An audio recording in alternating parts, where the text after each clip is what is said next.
Miss recipes and blogs. কেমন আছেন সবাই? আমি রিমি নরসিংদী থেকে বলছি। আসলে অনেকদিন পর ভিডিও দিলাম, এটা প্রায় 6 মাস আগের ভিডিও, সময় হচ্ছিল না।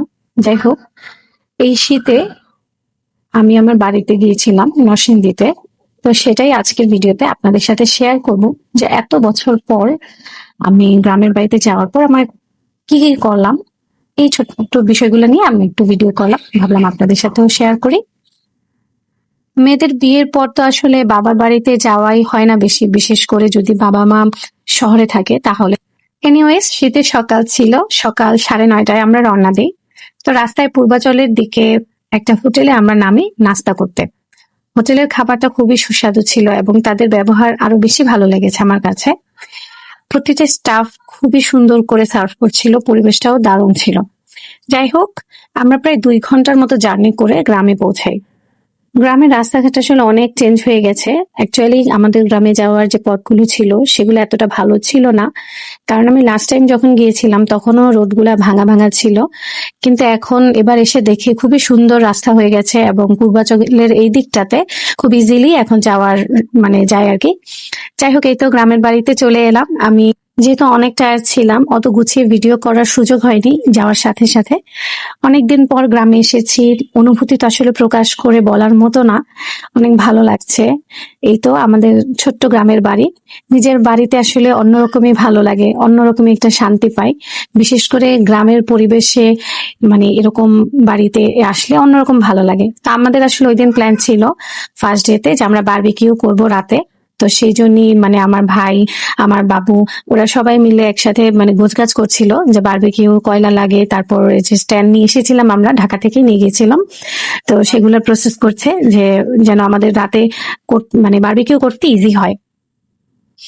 মামা ভাগ্নে সাহায্য করছিল, আবার ওরা ব্যাডমিন্টন খেলছে। শীতের সময় তো আসলে সব জায়গায় আমরা ব্যাডমিন্টন খেলি, শহরেও এটা দেখা যায়, তো গ্রামেও আমরা নিয়ে গেছিলাম যে আমাদের টাইম পাস হবে, যেহেতু আমাদের বাড়িতে আসলে ওভাবে কোনো রিলেটিভসই থাকে না। তো কাছে সবাই শহরেই থাকে বেশি, তো যার ফলে গ্রামে প্রায় খালি খালি থাকে বাড়িঘরগুলো।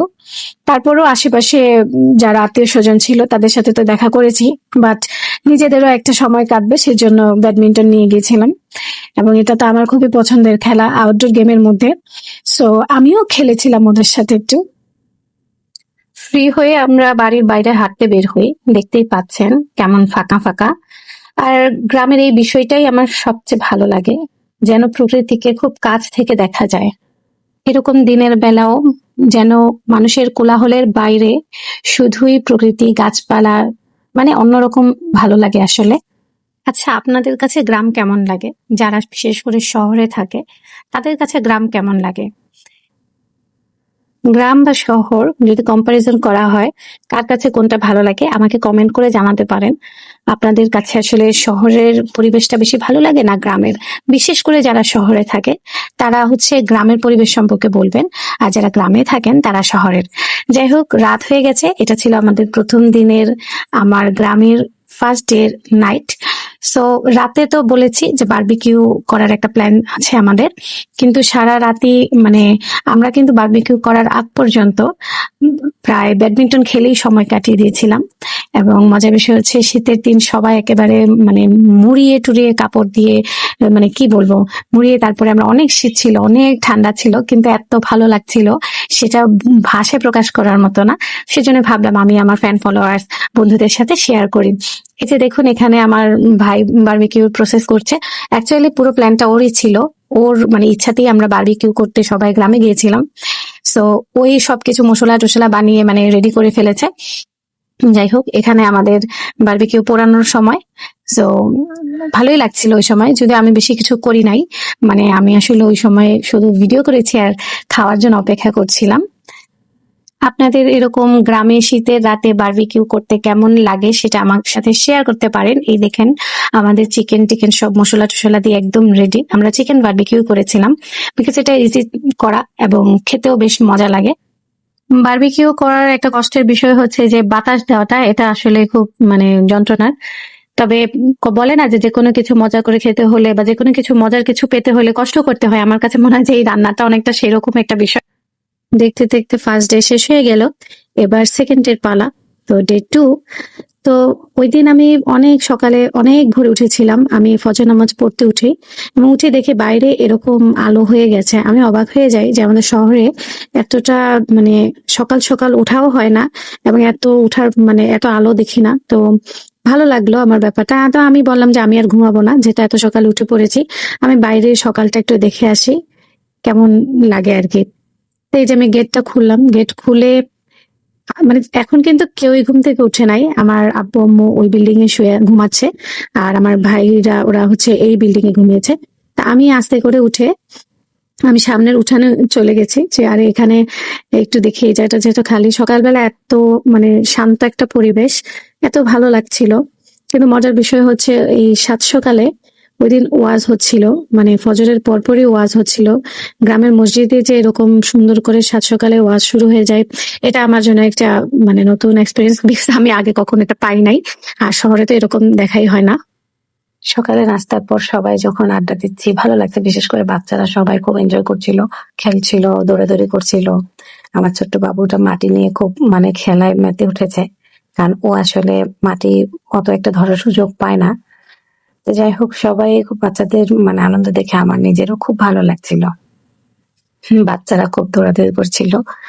আমিও আমার ছোটবেলার কাজিনদের সাথে যখন এরকম দৌড়াদৌড়ি করতাম সেই ঘটনাগুলো মনে পড়ে গেছে। যাই হোক, আমরা আসলে একটু ঘোরাঘুরি করছিলাম বাচ্চাদের নিয়ে গ্রামের আশেপাশে, হাঁটতে বের হয়েছিলাম। এদিকে বাসায় এসে দেখি যে আম্মু পিঠার ব্যবস্থা করেছে। শীতের সময় তো আসলে ভাপা পিঠার খুব প্রচলন আমাদের বাড়িতে।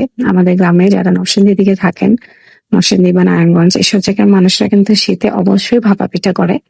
সো এখানে আম্মু সে আয়োজন করেছে। গ্রামে আসলে যখন পিঠে করা হয় তখন যেটা হয় আমি খেয়াল করলাম যে গ্রামে আশেপাশে বাড়ি ঘরেও কিন্তু মানে দিতে হয় আর কি পিঠা টিঠা। এদিকে আমার চাচা আবার ওনার গাছের শাক দিয়ে গেছেন, ভালোই লাগছিল সবকিছু। আর এই যে বড়ই, আমাদের গাছের বড়ই মানে বাড়ির বড়ই, তো এটা খুবই সুস্বাদু ছিল। আমার দাদুর একটা বড়ইয়ের গাছ ছিল, উনি যতদিন বেঁচে ছিলেন, জীবিত ছিলেন, ততদিন পর্যন্তই বড়ই গাছটাতে প্রচুর বড়ই হতো এবং সবাই মিলে একটু বাসায় রেস্ট করছে, কারণ সারাদিন অনেক অনেক মানে ধকল গেছে, কারণ অনেক ঘোরাঘুরি করা হয়েছে, সো অনেক টায়ার্ড। আর দেখতে দেখতে ভিডিও শেষ পর্যায়ে চলে এলাম। আর শেষ করার আগে আপনাদেরকে আমি একটু আমাদের গ্রামটা ঘুরে দেখাতে যাচ্ছিলাম। সো রাস্তাঘাট, বাড়িঘর এগুলো একটু দেখাচ্ছি আর কি। এই যে এই রাস্তাটা হচ্ছে আমার সবচেয়ে পছন্দের একটা রাস্তা। আমি অনেক ছোট থেকে, যখন আমি একদম 3-4 বছর বয়স, আমার মনে আছে এই রোডটা দিয়ে আমি দৌড়ে দৌড়ে আমাদের গ্রামের বাড়িতে চলে যেতাম। তখন বাড়িঘর অন্যরকম ছিল এবং দূর থেকেই আমাদের বাড়িটা দেখা যেত, বাট এখন গ্রামে অনেক অনেক বাড়ি হয়েছে। তখন আমাদের গ্রামে একমাত্র দোতলা বাড়ি ছিল আমাদের বাড়িটা, কিন্তু এখন আমাদের বাড়ির আশেপাশে অনেক বিল্ডিং হয়ে গেছে এবং এখন আর অত দূর থেকে, মেইন রোড থেকে দেখা যায় না। যাই হোক, সব মিলিয়ে অনেক ভালো লেগেছে, একটা সুন্দর স্মৃতি হয়েছে আমার। তো আমার বাচ্চারাও খুব এনজয় করেছে এবং অনেকদিন পরে গ্রামের বাড়িতে গিয়ে অন্যরকম একটা ভালো লাগা কাজ করেছে। যাই হোক, এই ভিডিওটা যেহেতু আপনাদের সাথে টুকটাক অনেক কিছু শেয়ার করি, সেজন্য এটা করা। কেমন লাগলো জানাবেন কমেন্ট করে। আল্লাহ হাফিজ।